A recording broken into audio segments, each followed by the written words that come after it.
في عالم موازن تعيش مجموعة من الكائنات يسمون أنفسهم المؤثرين العرب. تافهون، منافقون، ديوثون، نعم ديوثون، لا يغارون. وفي ليلة وضحاها قرر المتابعون الانقلاب عليهم، ولسان حالهم يقول You're sick.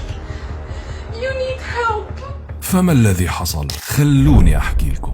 بلشت القصة لما طلع هذا الطبل وصار يتفشخر بالحياة اللي عايشها على الناس اللي هم أساسا سبب فيها. ولو ترجع بالماضي تبعه راح تكتشف عزيزي بدايتهم المشرفة هو وعيلته الجميلة، وراح تدرك انهم عايشين من وراء أخته. نعم صديقي، أخته واحدة من رقصات السوشيال ميديا الكبار اللي صارت بعد هيك تتسمى مؤثرة وتتكرم على المسارح الكبرى. فالموضوع استفز المتابعين وبلشوا حملة لمقاطعة المشاهير بشكل عام. من وجهة نظري أنا مع هاي الحملة، لأنه بالوقت اللي احتجنا أصواتهم وأرقامهم أغلبهم بين قديش معدنه مصدي وما عنده مبدأ. فبداية الأحداث على القطاع لما كان الموضوع ترند طلعوا واستشرفوا وعملوا فيديوهات داعمة للقضية، ولكن هم بعد أشهر قليلة طلعوا وعملوا إعلانات لعلامات تجارية داعمة للاحتلال مقابل مبالغ ضخمة. يعني فيش عندهم مبدأ وباعونا بالمصاري. ومن ناحية تانية هم فعلا ما بقدموا قيمة حقيقية للجمهور، فما بتشوف منهم لا معلومة ولا فائدة ولا كوميديا حلوة ولا نصيحة ولا أي إضافة لحياتك. انت عزيزي بالنسبة لهم مجرد رقم لا أكثر ولا أقل، وهم بتنافسوا مين يرخص حاله أكثر عشان يجيب أرقام أكثر ويرتفع سعر الإعلان عنده أكثر. ومن ناحية أخلاقية ما براعوا أبدا لا دين ولا أخلاق، من حفلاتهم المختلطة لأعراسهم المقززة والرقص والاختلاط والتصوير والدياثة،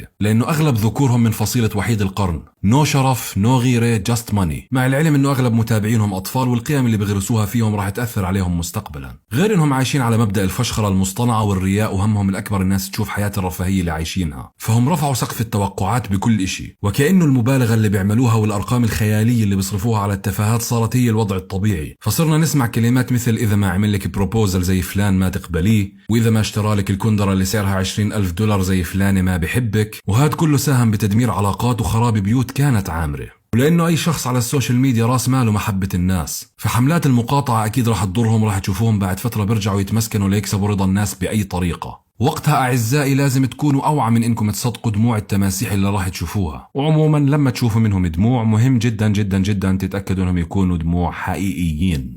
هدول الدموع مش تمثيل.